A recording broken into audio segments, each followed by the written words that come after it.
The first time Ethan Caldwell laughed, it wasn't because something was funny. It was the kind of laugh that cuts through a person. Sharp, careless, rich with power.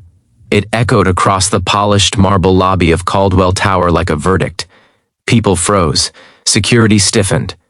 Assistants looked away. And right there, in the shadow of gold-plated doors and crystal chandeliers, a boy in worn-out sneakers whispered the words that would change everything. "I can fix this." The millionaire's smile widened, amused and cruel at the same time, as if the boy had just offered to hold back a hurricane with his hands. Before we begin, if you believe in kindness, second chances, and the idea that even the smallest person can change a life, please like this video, comment, share, and subscribe to the channel. Your support helps these stories reach hearts that need them. The boy's name was Noah Harper, and nobody in that lobby knew him. Not the lawyers in their tailored suits, not the investors clutching their phones, not even the receptionist who watched him like he didn't belong in a world where everything smelled like expensive perfume and fresh money. Noah didn't belong there. His hoodie was too thin for the Chicago winter, his jeans were faded at the knees, and his hands looked older than the rest of him, as if life had been pressing them against hard surfaces for too long. Noah had come to Caldwell Tower because he had nowhere else to go. 3 days ago, a fire had swallowed the only place he called home, a small apartment on the south side where his mother, Grace Harper, used to hum hymns while folding laundry. But that night, the building's old wiring sparked behind a wall, and the flames spread faster than any prayer. Grace didn't make it out. Noah did. And when the smoke cleared, the world had decided he was now just another kid the city would forget. Except Noah refused to be forgotten. In the days that followed, he heard whispers on the street and in shelters about how the fire was going to be handled, how the landlord would get paid, how the case would be closed quickly because the building was insured by a company owned by Ethan Caldwell himself. People said Caldwell didn't care about poor neighborhoods. People said he'd rather pay settlements than fix broken wiring. People said he'd already moved on. Noah couldn't move on. He carried his grief like a weight strapped to his ribs. He couldn't sleep without hearing the crackle of flames. He couldn't close his eyes without seeing his mother's face behind smoke. And in the middle of that unbearable pain, something else grew. Something stubborn, burning, and dangerous. Hope. Noah didn't want revenge. He wanted truth. He wanted justice. He wanted to make sure no other kid stood in the cold with ashes in his hair and nowhere left to go. And in his mind, the path to that started with one man, Ethan Caldwell. So Noah walked to the tallest building he'd ever seen, past doormen who tried to block him, past people who looked at him like a stain on the day, until he stood in that lobby with nothing but courage and heartbreak. When Caldwell appeared, surrounded by assistants and security, his expensive coat hanging off him like royalty, Noah stepped forward. He didn't beg. He didn't scream. He just said those words that came from somewhere deeper than fear. "I can fix this." Caldwell laughed because he didn't understand what he was looking at. To him, Noah was just a boy. Poor, powerless, replaceable. But Noah was not replaceable. The security guards moved to grab him, but Noah held up a crumpled folder. Papers rescued from the fire, edges burned, but still readable. He had spent 2 nights in a shelter copying details from old emails and building notices his mother once kept. He had memorized dates, he had tracked names, he had pieced together a pattern like someone twice his age. The building had been reported for faulty wiring before, more than once. Complaints had been filed, repairs were delayed, inspections were postponed. And every time the insurance company found a way to keep the costs low. Noah didn't have money, but he had something Caldwell's world didn't respect until it was too late: evidence. Still, the millionaire didn't take him seriously. Caldwell walked past him as if Noah's pain was a gust of wind. The folder fell to the floor, papers scattering like broken feathers. And in that moment, something snapped inside Noah, not into violence, but into clarity. If the powerful refused to listen, Noah would make them hear that night. Noah didn't go back to the shelter. He went to the public library, the only warm place that didn't ask questions. He sat at a computer until his eyes burned. He researched city inspection databases. He searched corporate filings. He found names of subcontractors, maintenance companies, and lawyers tied to Caldwell's insurance empire. He learned that Ethan Caldwell wasn't just rich. He was protected by layers of paperwork designed to keep blame floating away from him like smoke. Noah kept going anyway. Days turned into weeks. Winter deepened. Noah's cheeks grew raw from the cold, and his stomach often ached with hunger. But he didn't stop. He started writing letters, first to the city council, then to local journalists, then to anyone who might care. Most never responded. Some sent automatic replies. A few told him kindly that he should focus on healing, but Noah didn't have the luxury of healing yet.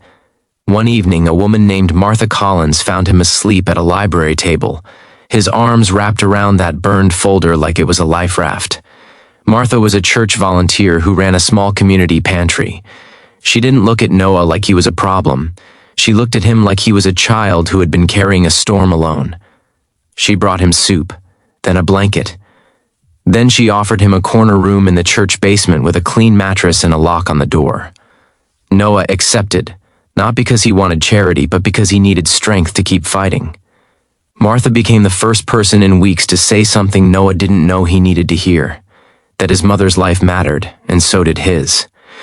With a stable place to sleep, Noah's work sharpened. He built a timeline. He created a document listing every complaint, every delayed repair, every inspection record. He even found an old lawsuit against Caldwell's insurance company that had been quietly settled years ago. Another fire, another accident, another poor family paid off into silence. Noah wasn't just grieving anymore. He was building a case. Then came the unthinkable part, the thing that made the title real. Noah didn't just try to expose Ethan Caldwell. Noah decided to save lives, even if it meant risking his own. Through his research, Noah discovered something chilling. Another building insured under the same company had repeated wiring complaints, the same delays, the same ignored warnings. A place called Ridgeway Apartments, across town. Families lived there. Kids, mothers, elderly tenants, people who wouldn't survive another accident. Noah stared at that address for a long time. His hands shook, not from cold this time, but from fear. Because he realized the world wasn't just ignoring what happened to Grace Harper. The world was preparing to repeat it. Noah went to Ridgeway Apartments himself. He walked the halls and smelled the faint burning odor near a utility closet. He saw frayed wiring behind a loose panel. He heard residents complain about flickering lights. He asked them if they'd filed reports. They had. Nothing changed. That night, Noah didn't sleep. The next morning, he did something no one expected from a boy the city barely noticed. He called the fire department, not with panic, but with precision. He gave names, dates, and exact locations. He emailed city inspectors his compiled evidence. He sent documents to news stations. He even posted his full report online, tagging every official he could find. Then he did the most dangerous thing of all. He went back to Caldwell Tower. This time, he didn't try to speak to Ethan Caldwell in private.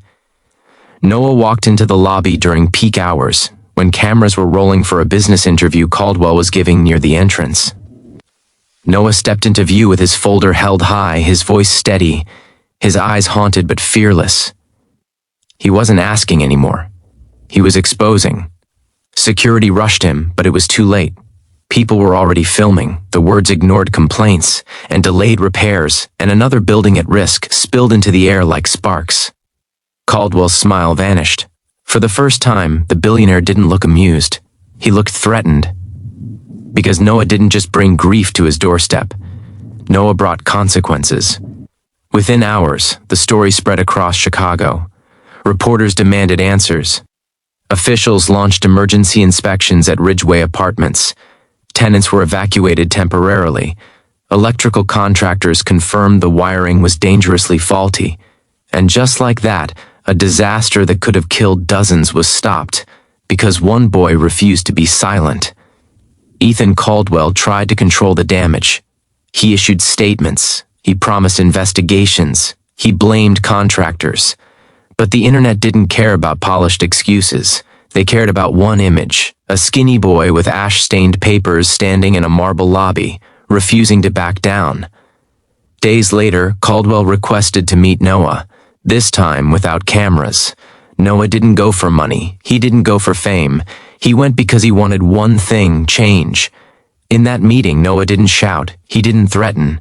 He simply placed the evidence on the table and told Caldwell what it felt like to be the kid left behind, to be the one staring at an empty bed where a mother should be, to be the one who hears people call it an accident when it was really neglect dressed up in paperwork. Something shifted in the room. Not instantly, not like a movie miracle. But real change rarely comes with fireworks. Ethan Caldwell listened. Maybe it was the weight of public pressure. Maybe it was guilt finally cracking through years of privilege. Or maybe, for the first time in his life, Caldwell saw what money couldn't erase, a child's pain and a child's courage. Within a month, Caldwell's company funded major electrical upgrades across multiple low-income buildings. A new independent safety board was created. Compensation funds were established for victims. And Ridgeway Apartments became the first building repaired under a new policy. No delays, no excuses, no hidden settlements. But the greatest moment didn't happen in boardrooms. It happened on a cold Sunday morning at Martha Collins's church, when Noah stood quietly at the back during service, tears in his eyes, as the congregation prayed for Grace Harper. People who never met her spoke her name like it mattered, like she mattered. And Noah realized something. His mother's death would not be reduced to a statistic. Her story would become a warning that saved others. Near the end of this video, I want to ask you something from the heart. If Noah's story moved you even a little, if it reminded you that courage can live in the smallest bodies, then please like, comment, share, and subscribe. It tells the algorithm this kind of message deserves to be heard. And before the ending, comment "I can fix this" if you believe that even broken people can still bring change to the world. Because Noah Harper didn't have power, he didn't have money, he didn't have a family left to protect him. But he had love. And love, when it refuses to stay quiet, can shake even the tallest towers. That day in the lobby, Ethan Caldwell laughed.